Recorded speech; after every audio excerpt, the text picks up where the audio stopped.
ಸಮಸ್ತ ಕನ್ನಡಿಗರಿಗೆಲ್ಲ ನಮಸ್ತೆ ಹೇಳ್ತಾ ಇದ್ದೀನಿ. ನಾನು ನಿಮ್ಮ ಸ್ನೇಹಿತೆ ಸರಳ.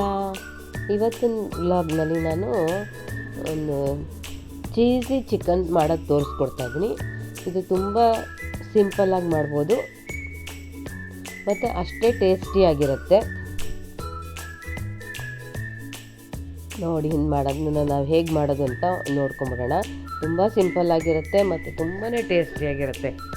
ಹಾಗಾಗಿ ಇದಕ್ಕೆ ಬೇಕಾಗಿರೋದು ನಾನು ಒಂದು 3/4 kg ಚಿಕನ್ ತೊಗೊಂಡಿದ್ದೀನಿ.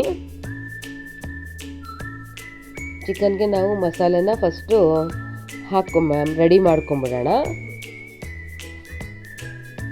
ಒಂದು 2-3 ಗೆಡ್ಡೆಯಷ್ಟು ಬೆಳ್ಳುಳ್ಳಿ ತೊಗೊಂಡಿದ್ದೀನಿ. ಒಂದು 1/4 kgಗೆ 1 ಗೆಡ್ಡೆ ಅಥವಾ 2 ಗೆಡ್ಡೆ ಅಂತ ಅಂದ್ಕೊಂಡ್ರು ಒಂದು ನೋಡಿ ಇಷ್ಟು ತೊಗೊಂಡಿದ್ದೀನಿ. ಒಂದು 2-3 ಗೆಡ್ಡೆ ಅಷ್ಟು ತೊಗೊಂಡಿದ್ದೀನಿ. ಅದಕ್ಕೆ ತಕ್ಕಂಗೆ ಒಂದು ಸ್ವಲ್ಪ ಮೆಣಸಿನ್ಕಾಯಿ ಹಾಕ್ಕೋತಾ ಇದ್ದೀನಿ. ನೋಡಿ ಮೆಣಸಿನ್ಕಾಯಿ ತುಂಬ ಏನು ಖಾರ ಇಲ್ಲ, ಹಾಗಾಗಿ ಇದಕ್ಕೆ ಮೆಣಸಿನ್ಕಾಯಿ ಹಾಕೋತಾ ಇದ್ದೀನಿ. ನೋಡಿ ಇಷ್ಟು ಒಂದು 7-8 ಮೆಣಸಿನ್ಕಾಯಿ ಅಂದ್ಕೊಳ್ಳಿ. ಖಾರ ಇಲ್ಲದಿರೋ ಮೆಣಸಿನ್ಕಾಯಿ ಆದ್ದರಿಂದ ಇಷ್ಟು ಹಾಕ್ತಾಯಿದ್ದೀನಿ. ಇದನ್ನು ನಾವು ಪೇಸ್ಟ್ ಮಾಡ್ಕೊಂಡು ಬಂದುಬಿಡ್ತೀನಿ. ಬೆಳ್ಳುಳ್ಳಿ, ಹಸಿರು ಮೆಣಸಿನ್ಕಾಯಿ ಎರಡೇ ನಾನು ಪೇಸ್ಟ್ ಮಾಡ್ಕೊಂಡಿರೋದು. ಇದನ್ನು ನಾನು ಚಿಕನ್ ಹಾಕ್ಕೊಂಡು ಒಂದು ಅರ್ಧ kg ಇರ್ಬೋದು ಅಂತ ಅಂದ್ಕೊಳ್ತೀನಿ. ಚಿಕನ್ನು ಎಲ್ಲ ನೀಟಾಗಿ ತೊಳ್ಕೊಂಡು ಇಟ್ಕೊಂಡಿದ್ದೀನಿ.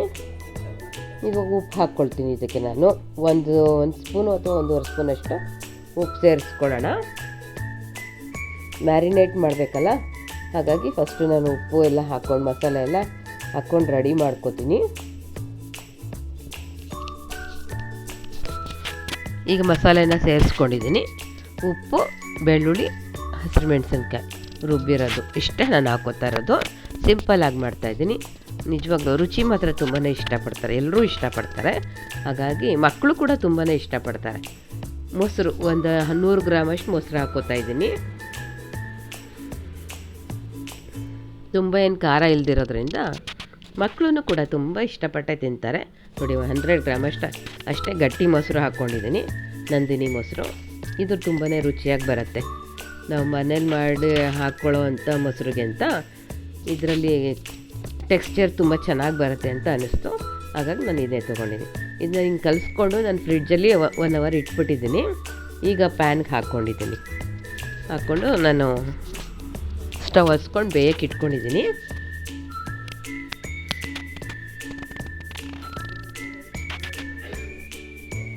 ಇನ್ನೇನು ನೀರು ಕೂಡ ಹಾಕಿಲ್ಲ ನಾನು. ನೋಡಿ ಅದರಲ್ಲೇ ನೀರು ಬಿಟ್ಕೊಂಡಿದೆ.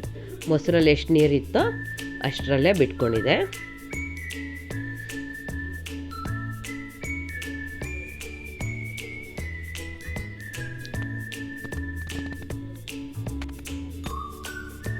ಈಗ ನಾನು ಮೆಂತ್ಯ ಸೊಪ್ಪು ಹಾಕ್ಕೋತಾ ಇದ್ದೀನಿ. ನೀವು ಮೆಂತ್ಯ ಸೊಪ್ಪು ಬೇಕಾದರೂ ಹಾಕ್ಕೋಬೋದು, ಕಸೂರಿ ಮೇಥಿ ಬೇಕಾದರೂ ಹಾಕ್ಕೋಬೋದು. ಮೆಂತ್ಯ ಸೊಪ್ಪು ಬೇಯಬೇಕಾಗಿರೋದ್ರಿಂದ ನಾನು ಈ ಸಮಯದಲ್ಲೇ ಹಾಕ್ಕೋತಾ ಇದ್ದೀನಿ. ಕಸೂರಿ ಮೇಥಿ ಹಾಕ್ಕೊಳ್ಳೋದಾದರೆ ನೀವು ಲಾಸ್ಟೆಲ್ಲ ಹಾಕ್ಕೋಬೇಕು. ಇದು ಬೇಯಲಿ ಅನ್ನೋ ಕಾರಣಕ್ಕೆ ನಾನು ಈಗಲೇ ಹಾಕ್ತಾಯಿದ್ದೀನಿ. ಹಾಕ್ಕೊಂಡು ಮುಚ್ಚಿಡ್ತೀನಿ. ನೋಡಿ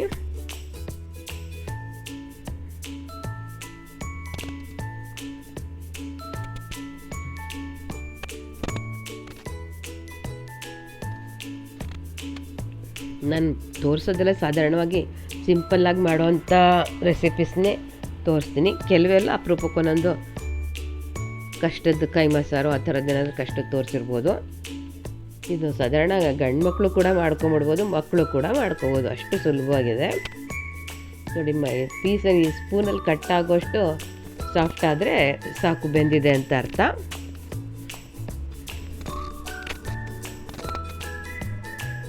ನೋಡಿದೆ ಇದೊಂದು ಸ್ವಲ್ಪ ಇನ್ನೊಂದು ಚೂರು ಬೇಯಬೇಕು ಅನ್ನಿಸ್ತು.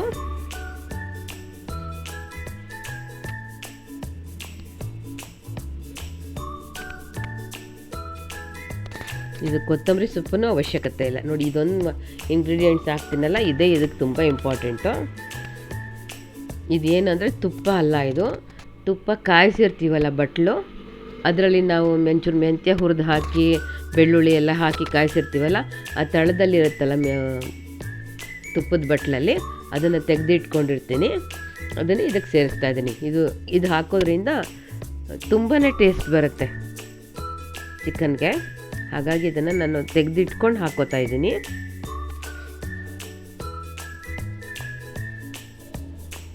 ಇವಾಗೆಲ್ಲ ಇದು ಆಗ್ತಾ ಬಂದಿದೆ ನೋಡಿ. ಚಿಕನ್ ಕೂಡ ಬೆಂದಿದೆ, ಆಮೇಲೆ ಮೆಂತ್ಯ ಸೊಪ್ಪು ಕೂಡ ಬೆಂದಿದೆ. ಈಗ ನಾನು ಚೀಸ್ ಹಾಕ್ತಾಯಿದ್ದೀನಿ. ಒಂದು ಲೇಯರಷ್ಟು ಚೀಸ್ನ ಹರಡ್ತಾ ಇದ್ದೀನಿ ನೋಡಿ.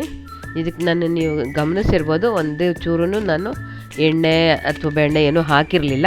ಈ ಚೀಸ್ ಹಾಕ್ತಾ ಇರೋದಷ್ಟೇ ಇದಕ್ಕೆ ನಾನು ಸೇರಿಸ್ತಾ ಇರೋದು. ಈ ಚೀಸ್ ಹಾಕಾದ್ಮೇಲೆ ಒಂದು 5 ನಿಮಿಷ ಬಿಟ್ಟರೆ ಸಾಕು, ಅದೇ ತಾನಾಗೆ ಕರ್ಕೋಗ್ಬಿಡುತ್ತೆ. ಈಗ ನಮ್ಮ ಚಿಕನ್ನು ರೆಡಿಯಾಗಿದೆ. ಇನ್ನೇನು ಹಾಕೋ ಅವಶ್ಯಕತೆನೇ ಇಲ್ಲ. ಜಸ್ಟ್ ಇಷ್ಟೇ ಮಾಡಬೇಕಾಗಿರೋದು. ಸಿಂಪಲ್ಲಾಗಿ ಆಗುತ್ತೆ, ತುಂಬ ಟೇಸ್ಟಿಯಾಗಿರುತ್ತೆ. ಯಾವುದೇ ಸೈಡ್ ಡಿಶ್ ನೀವು ಬೇಕು ಅಂದ್ರೂ ತುಂಬ ಚೆನ್ನಾಗಿರುತ್ತೆ. ಡ್ರೈ ಐಟಮ್ ಇದು. ನೀವು ಈ ವಿಡಿಯೋನ ನೀವು ನೋಡಿದ್ದಕ್ಕೋಸ್ಕರ ಥ್ಯಾಂಕ್ ಯು ಫಾರ್ ವಾಚಿಂಗ್. ನಿಮ್ಗೆ ಇಷ್ಟ ಆದರೆ ಒಂದು ಲೈಕ್ ಕೊಡಿ. ಹೊಸಬ್ರಾಗಿದ್ದರೆ ಸಬ್ಸ್ಕ್ರೈಬ್ ಮಾಡ್ಕೊಳ್ಳಿ ಖಂಡಿತ. Thank you.